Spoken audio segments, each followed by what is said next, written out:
This ramble's a little different. It's got some video game footage, not a ton, but if you're listening and not watching, please just try to ignore the beepy boopy sounds and enjoy.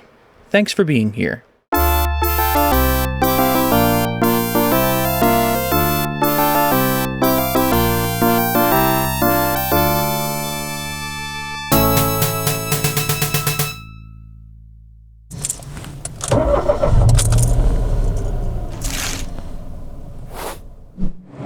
Why is it that some random group of angry, bitter, eggless old hag feminazis from Australia can control what is sold in an electronic marketplace in North America?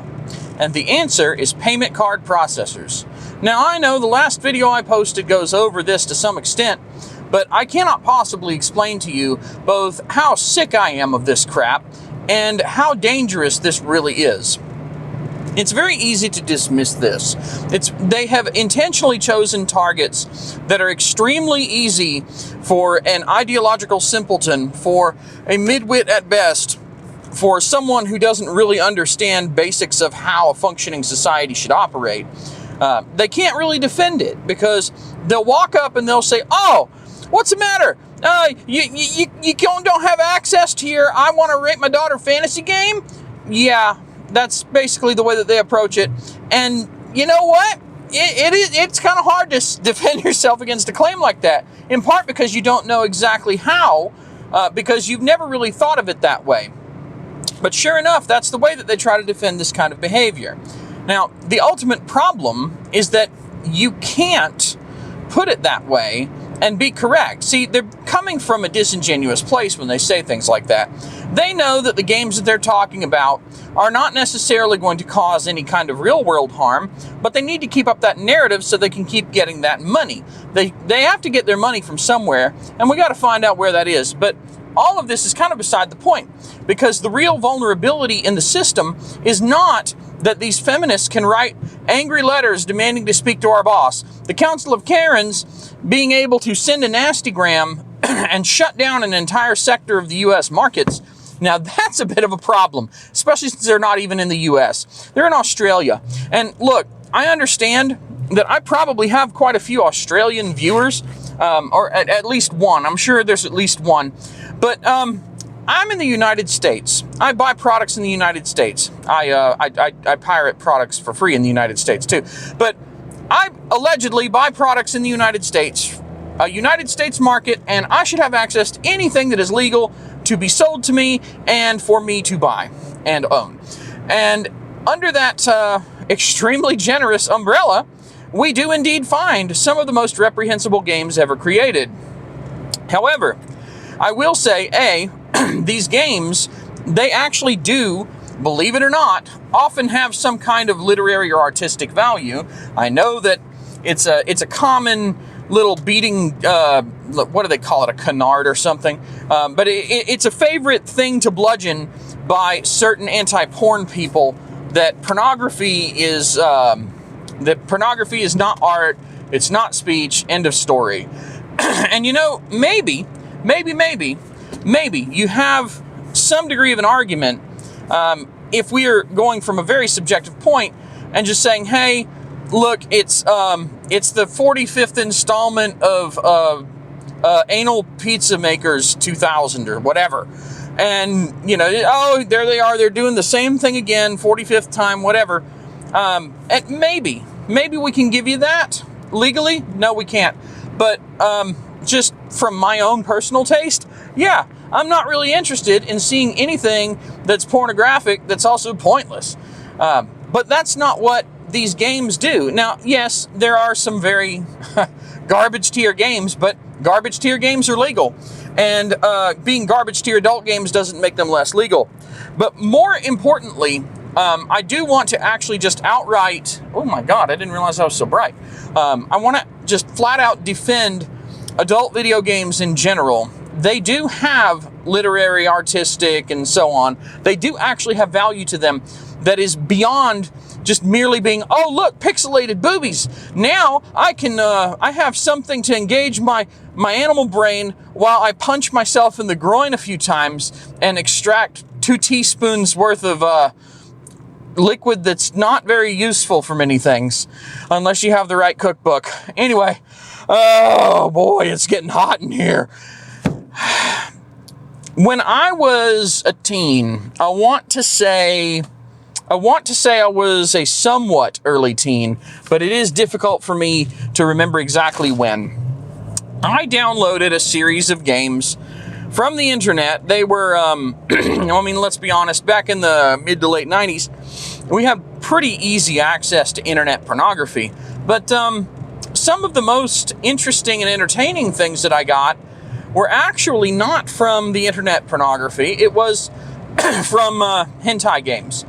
I'm not talking like your hentai games of today. I'm talking about hentai games from the 90s. EGA, pixel art type games.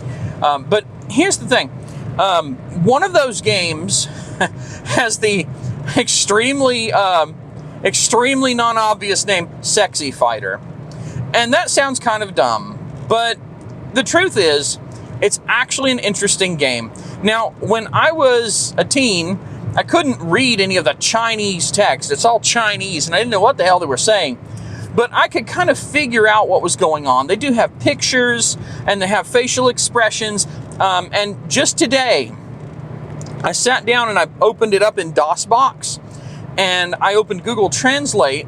I put Google Translate on the phone and used the camera to actually find out what they were saying. I could only glean from the pictures and the facial expressions what was going on.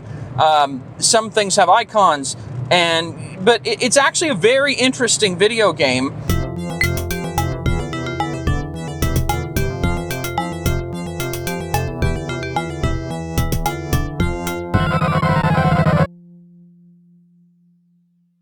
And it has a twist on the whole card fighting mechanism. Like anybody who's played Magic the Gathering or whatever, Pokemon card, this is nowhere near that level of sophistication. It has a fighting system in it where you're given 5 cards, and sometimes you get a Joker card. There are, I think, 5 or 6 different kinds of cards. One of them is a strip card. One of them is an attack. One of them is like a really strong attack, like an uppercut or something. One of them is defend, and there's like 6 cards, and I don't know what they all mean. But needless to say, some cards cause you, if you land your blow, to remove an article of the opponent's clothing. And then other cards cause you to remove the opponent's hit points. But here's where the game gets interesting. This is where the fighting system gets interesting. So you get 5 cards. If you use a card, you're given a new card. It's just like in poker, if you draw, discard and draw. Every time you use a card, you get dealt a new card to replace it. But that means the cards you already have, you're stuck with until you use them. And you don't know what cards the enemy has. You have a hit point meter and you have a shame meter. I don't know exactly how the shame meter mechanic works. I haven't figured it out yet. But I know how the hit points work. It's pretty obvious. But there's 2 ways to beat your enemy. You can either literally beat your enemy until their hit points go down to 0, in which case they lay on the floor crying or something. Or you can beat the clothes off your enemy.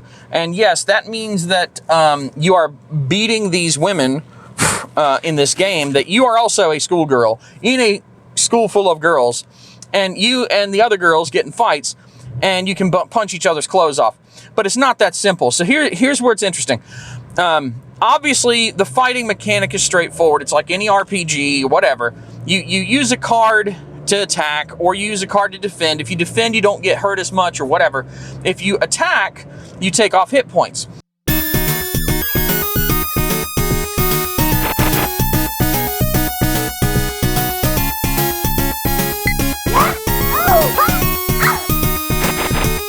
If you do the strip thing and the opponent loses an item of clothing, they're one more set of strips, away from losing. Once they're naked, they lose the fight.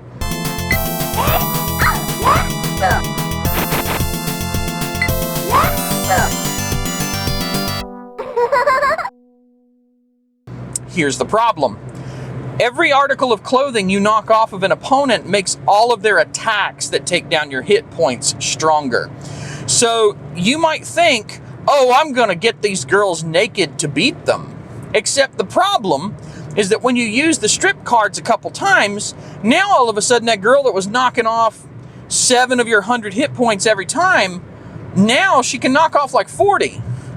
And if you get her down to her panties, and you thought you were just sitting pretty with your like 80 hit points, now she can, like, instead of just punching you, she can do this like friggin' Hadouken and knock you out in one shot. There is a big element of strategy in this game. You can use the strip attack, but you're making them stronger when you do, so you better hope that you get enough strip cards in a row that you can just knock them all off in succession and not lose all your hit points in the process. You can see how this could get really difficult really quick, because also the game gives you new cards, but you can't like throw the cards away. You have to use them. You have to ultimately use all the cards. So when you're dealt a new card, you know, you still have the cards you didn't want to use. If you have 5 cards and they all say strip, you have no choice but to make the opponent stronger. So you have to balance, strangely enough, you have to balance your resources in this card deck during every fight. Like, you're given a bunch of cards, but you've got to be careful how you use them, or you could end up beating yourself to death by taking all their clothes off, and then they can just punch you with one hit and you're done and the game's over and you got to restore a save. I'm not joking either, dude. This is like some seriously hard stuff.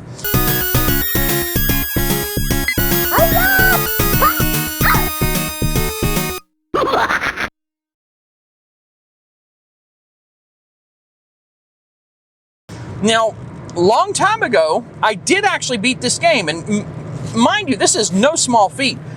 I didn't have internet in the home yet. This is a game I had downloaded a year or two prior, and I had to play it when my parents weren't looking, or anybody else for that matter. But this Sexy Fighter game, there's a surprising amount of strategy involved. I figured out what all the Chinese symbols meant. I actually learned what 1 through 6 were, you know, the line, 2 lines, or whatever. I learned what 1 through 6 were because of the floors in the building, you know, and the save slots.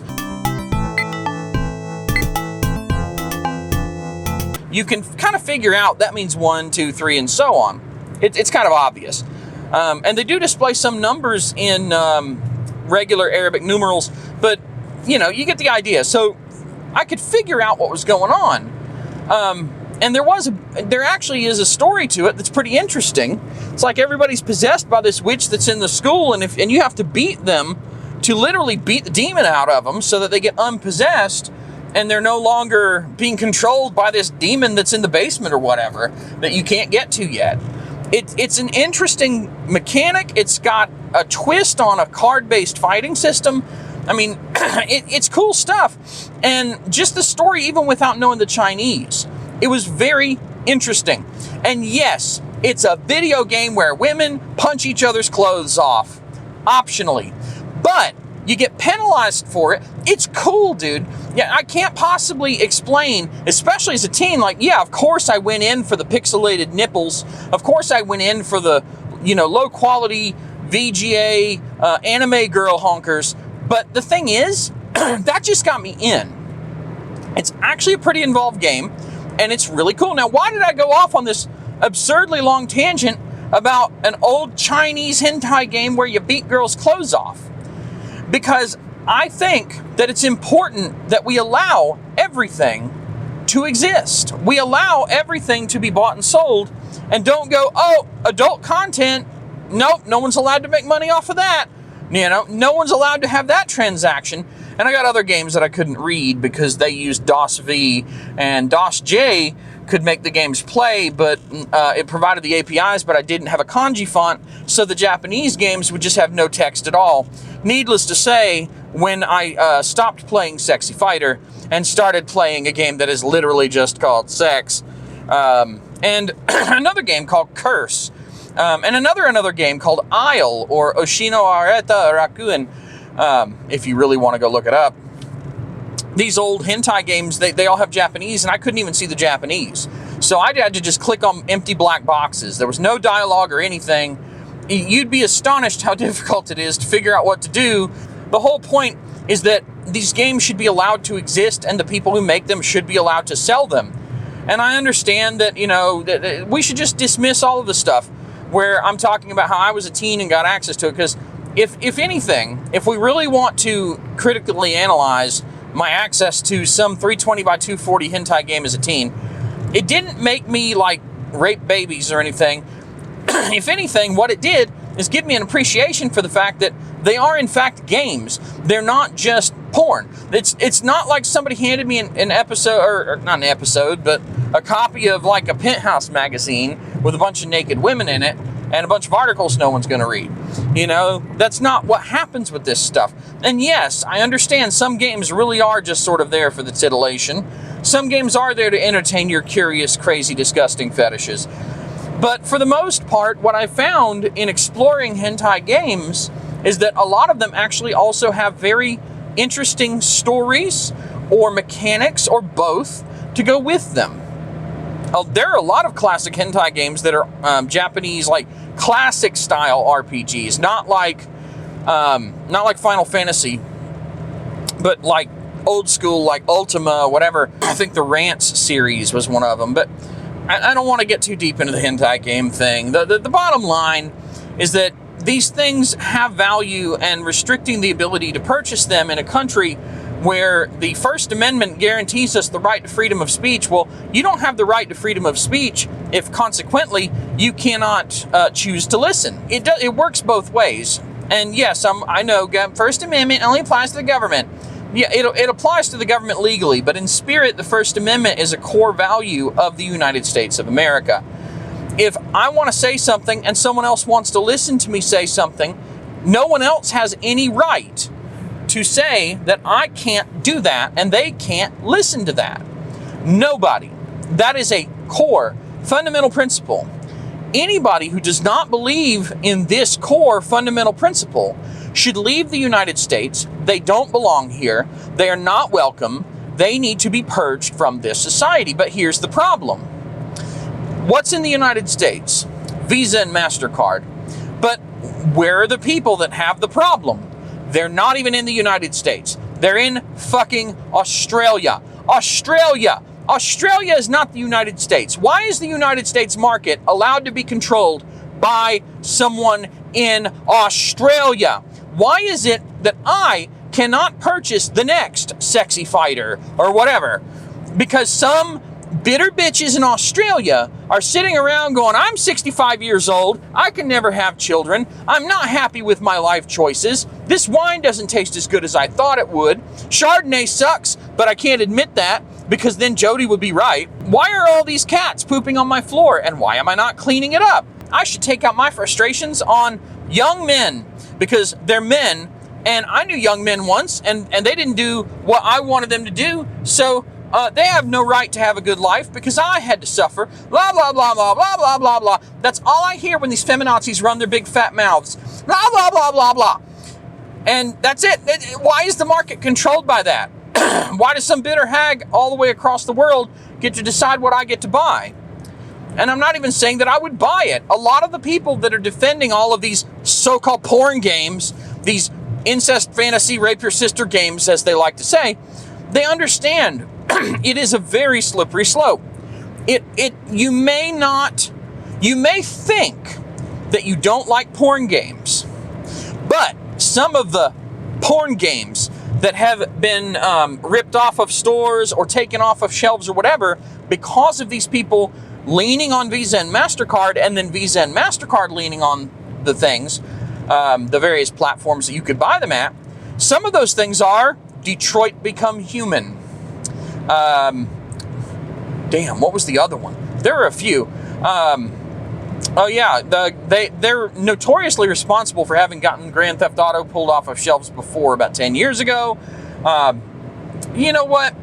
I don't remember all the games, but there's a lot of more mainstream games. I think Life is Strange, There are a lot of games that have pornographic elements as part of the game or the gameplay. I think the Baldur's Gate 3 bear sex thing probably wouldn't go over too well either. So these are big mainstream games that a lot of people do in fact like. Whether you think that they're good or bad, the point is a lot of people have chosen to see what the games have to say to them. And the people making the games have offered up what they want to say.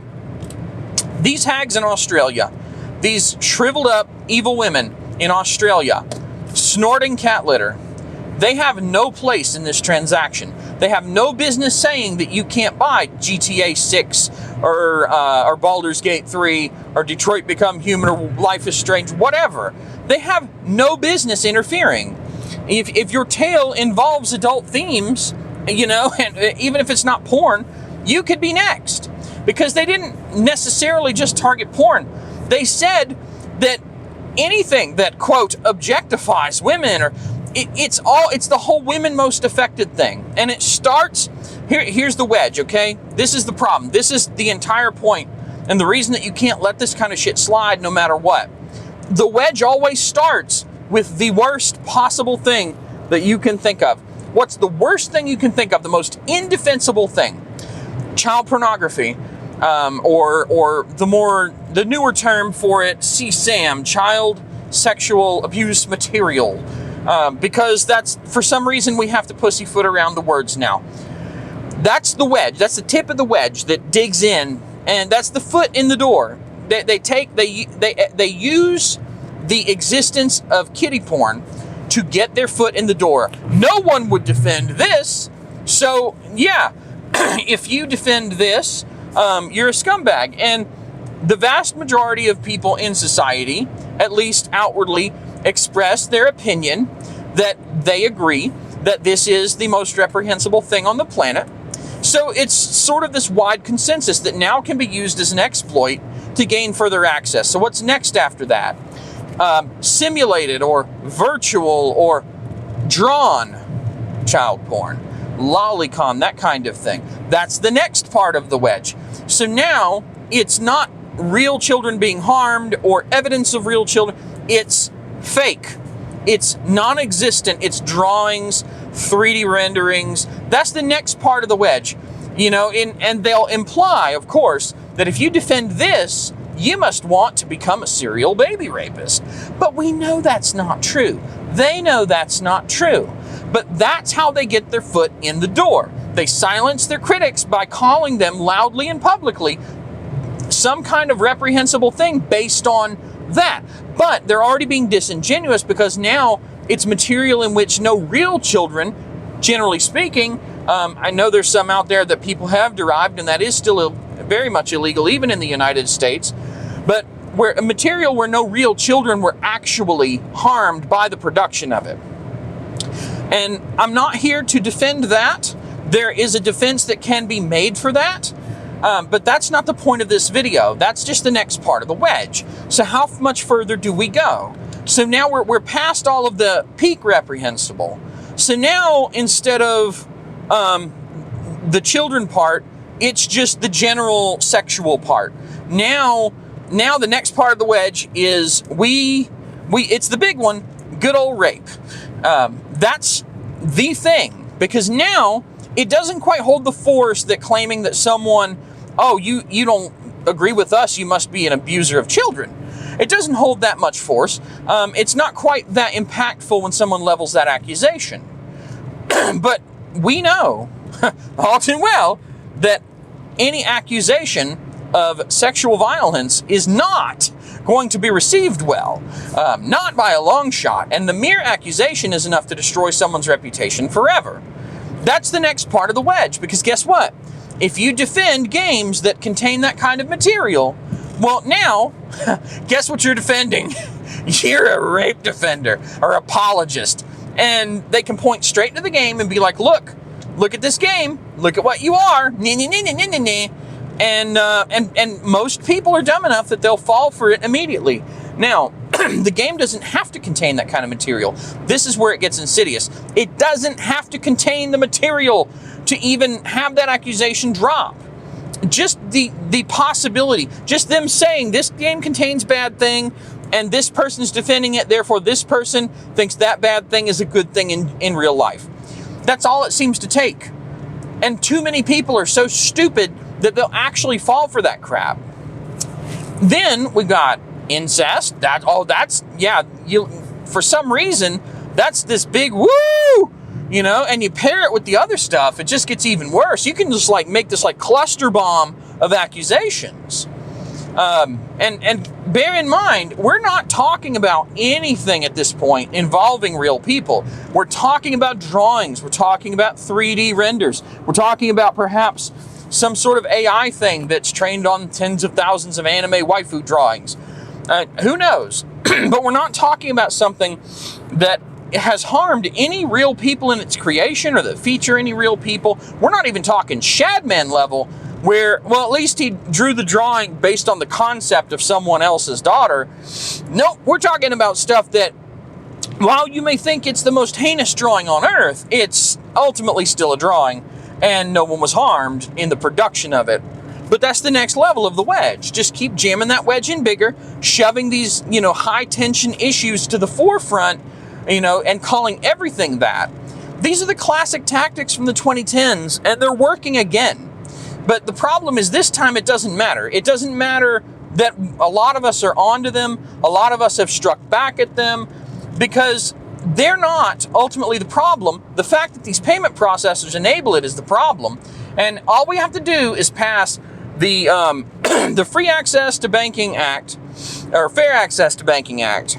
And that's in the US right now. Once that gets passed, a lot of these problems go away. Not all of them, but a lot of them. Because now, if the law is restricting them from being able to do this to marketplaces, the second some feminist group from Australia shows up with their little letters and they're shrieking and their dusty cat litter snorting, you know, wine-stained dresses, Visa and MasterCard can be like, hey, you know what? We can't do anything. Our hands are tied. We have no responsibility for this because we're just legally not allowed to do it. Oh, well, I guess we got to keep taking these people's money. I guess we got to keep profiting off of this. Don't look into the fact that Visa and MasterCard have literally allowed payments many times for actual child abuse material on OnlyFans. Don't look at that. No, don't look at that. Yeah, you get what I'm saying. So the censorship slippery slope, I think it's better to look at it as a wedge. They take these wedge issues, these high tension things that also are not that common, and they bring it to wider and wider forms that are more common and more easily exploited, you know, more easy to make stick to some random person that would go against them. This is their MO. And once it gets past all of the freaky porn game stuff, all the freaky drawings, then you just have, you know, your classic missionary position with a sheet over you and the window blinds closed. You know, then you've got vanilla stuff. Very mundane, like, oh, wow, if I was a kid in the 70s and I found a magazine with this lady and she not wearing any underoos, you know, that is very banal stuff. Just basic nudity or scantily clad people, which apparently are okay on YouTube for monetization in a lot of cases. But somehow, some way, no, we can't have that either. I mean, the stuff that was removed from itch.io, it includes things with nudity. It's insane. This whole thing is just blowing my friggin' mind. You've got to do something about these hags, man. We've got to shut them down. We've got to put a piece of duct tape across their mouths and tie them up and drag them over to the insane asylum and have them involuntarily committed, because that is where they belong. So, yeah, I don't know what else to say. So fuck it. I'm not going to say anything else. You know, leave a comment. Let me know how wrong I am. Take care.